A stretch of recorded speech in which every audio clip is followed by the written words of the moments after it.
Holy Gospel of our Lord Jesus Christ according to St. John. Glory to you, Lord Christ. On the third day, there was a wedding in Cana of Galilee, and the mother of Jesus was there. Jesus and his disciples had also been invited to the wedding. When the wine gave out, the mother of Jesus said to him, "They have no wine." And Jesus said to her, "Woman, what concern is that to you and to me? My hour has not yet come." His mother said to the servants, "Do whatever he tells you." Now standing there were 6 stone water jars for the Jewish rites of purification, each holding 20 or 30 gallons. Jesus said to them, "Fill the jars with water." And they filled them up to the brim. He said to them, "Now draw some out and take it to the chief steward."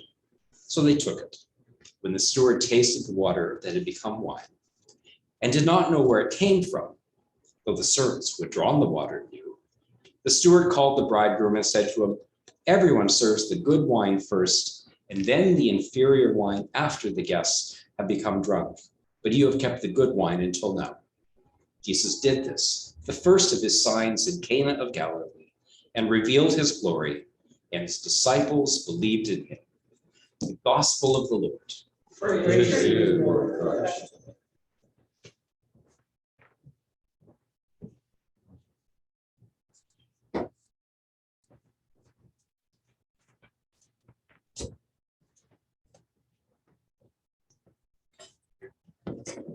May the words of my mouth, the meditation of all of our hearts, be acceptable in your sight, O Lord, our strength and our Redeemer. Amen. Thank you. You may be seated. So I was saying how much I really dislike having to preach about John the Baptist. And so this is the opposite. I just love preaching about this miracle of Jesus turning the water into wine. And it's such a weird miracle. Like, there's stuff in the Old Testament, right? It's kind of weird too, like a plague of frogs. Who says God doesn't have a sense of humor, right? So, oh, go tell Moses or go tell Pharaoh that they'll be inundated with frogs. And Pharaoh goes, "Frogs, big deal," right? And then, frogs. Well, this falls into that category. You know, God just with a very good sense of humor, because it's a weird miracle. You get, in the ancient world and the modern, you get lots of stories of miraculous healing. Still to this day, you know, people, you know, the doctors will say you've got 6 months and then poof, cancer is gone.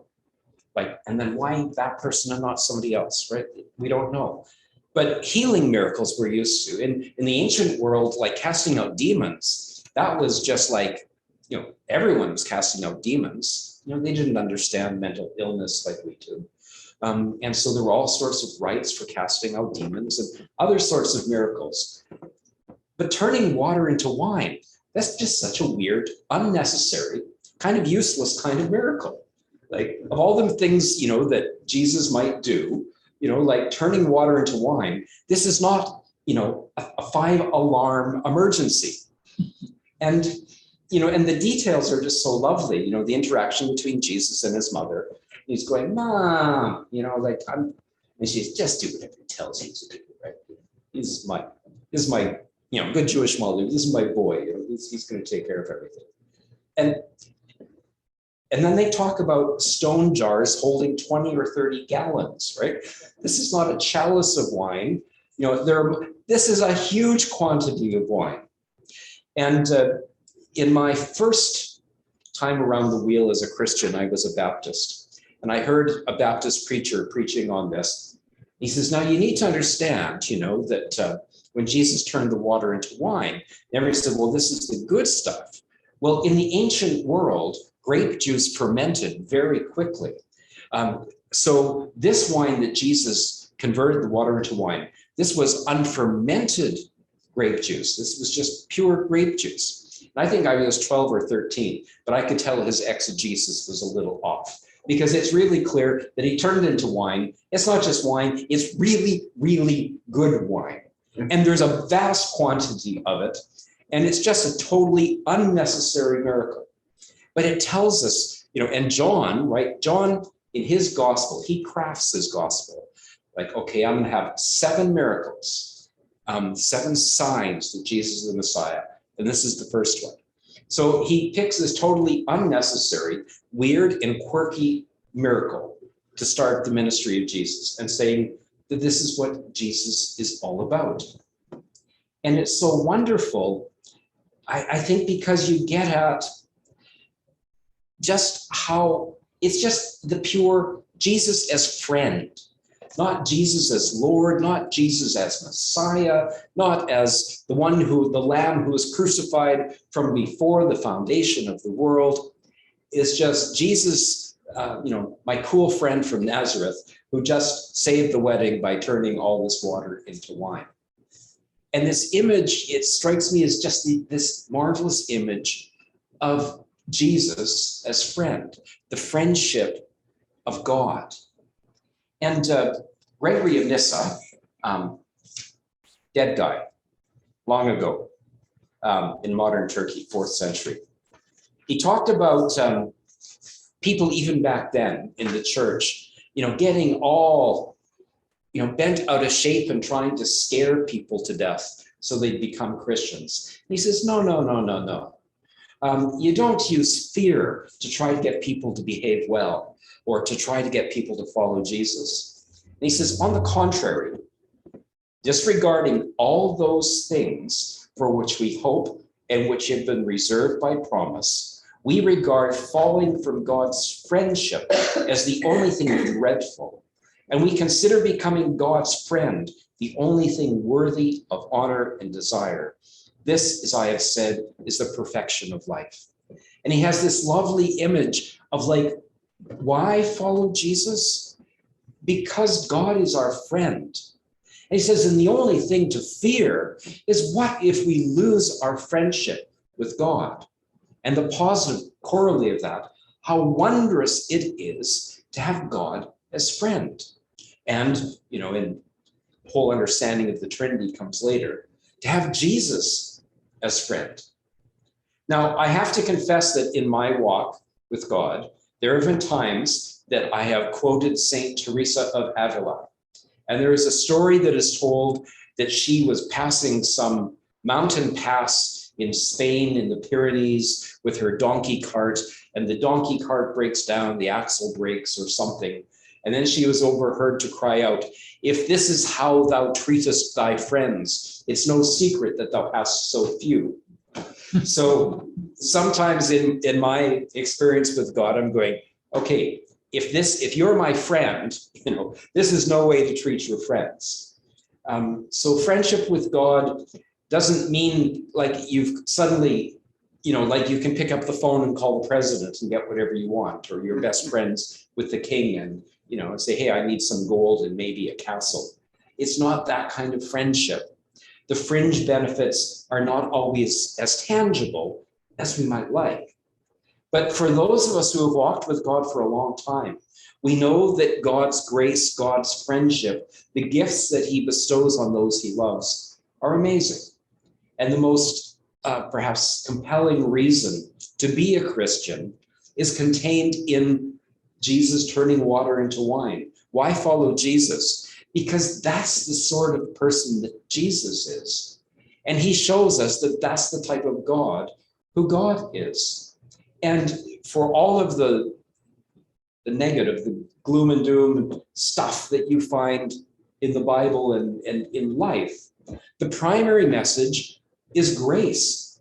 Life is just amazing, and God is our friend. And who would not want to be friends with the sort of God who throws around totally unnecessary miracles, like turning water into wine? The Quakers, of course, are known to have taken the image of friends with God as they are the society of friends. And so also we, as those who follow Jesus, are called to be friends of God, but also together the friends of God, and to practice the arts of friendship together. And as we know, and we are all old enough to have told this to our grandchildren and children in some place, if you want a friend, be a friend. If you want to be a friend of God, You have to practice the arts of friendship. And the arts of friendship are primarily being there. It's primarily, it's picking up the phone. There are those people we count as friends, and you go a few weeks or a few months or a few years, whatever the nature of your friendship is, and it's time to renew it. And you renew your friendship by presence, by being there. And so also we renew our friendship with Jesus by being there with him, obviously here, praying. Brother Lawrence talked about practicing the presence of God, which is basically somewhere between talking to God all the time and talking to yourself all the time. So you have to be careful if you start doing this as a spiritual discipline, because those who don't know that you're talking to God might think that you're talking to yourself, and that can be very disturbing to some people when you start going on. So this miracle contains within it this invitation to become friends with God. In the post-resurrection appearance of Jesus, the famous appearance of Jesus with Peter, and they've got some stuff they need to go through to renew their friendship. And Jesus says, we need to talk about, that whole threefold denial thing. And Jesus says, Peter, do you love me? And he uses the word agape. And in modern Greek, that's the primary word for love. Modern Greek is sagapao, I love you, which can, contain all the nuances of meaning, much like we use I love you in English, romantically to our children, or even far more casually, like, hey, I love you, man, it's sagapao. Then he repeats it, says one more time, Peter, do you love me? Agape. Peter says, you know that I love you. And then Jesus says, do you like me? Philadelphia, the city of brotherly love. Are you my friend? And that's maybe even a more profound question that pierces Peter. Like, I know you love me. Like, we'll often, we know that our kids love us. We know that our husband and wife love us most of the time. But it's like, do you like me? And that's a far more profound question sometimes. And that's what Jesus asked Peter. And it's the invitation. Like, I know you love me because you're here Sunday morning in this freezing cold church with the heat not working, right? That's a good sign that you love me. He says, if you like me, if you're my friend, walk with me. I'd like to close with a song I wrote. And I'm probably only going to do this to you once ever.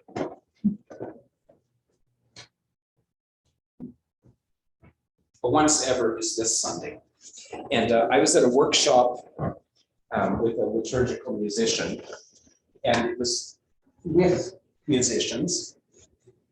And then he says, okay, I'd like you guys are all musicians. How many of you have ever written a song? And most of us haven't, because, how do you write a song? I don't know how to do that. So he gave us homework. He says, go write a song. And I think it was this time of year, and this gospel was coming up. So this was the inspiration for this song. Seat at table with your friends, joy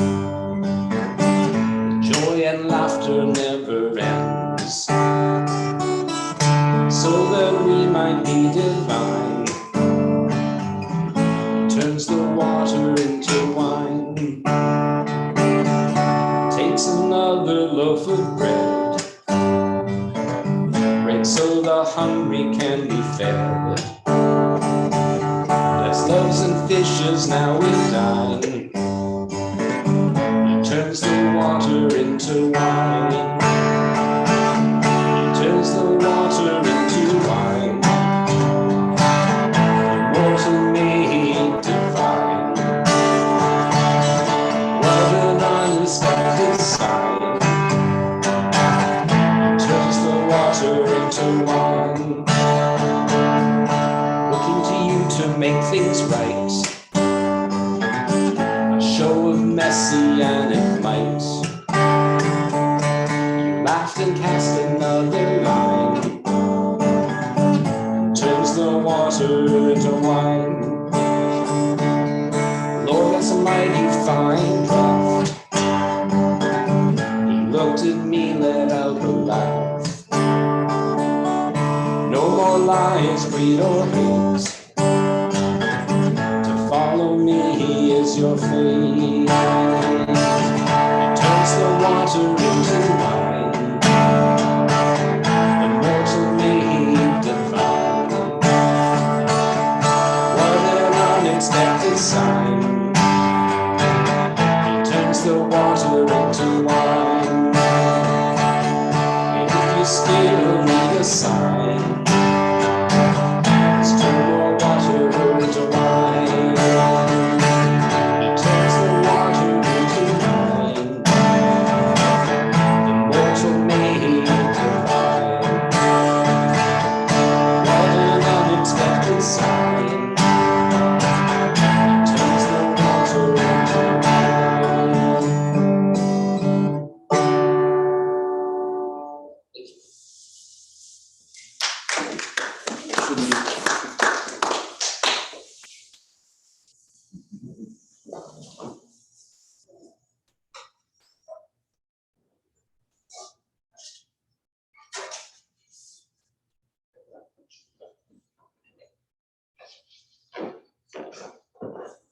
Standing as we're able, let's confess our faith.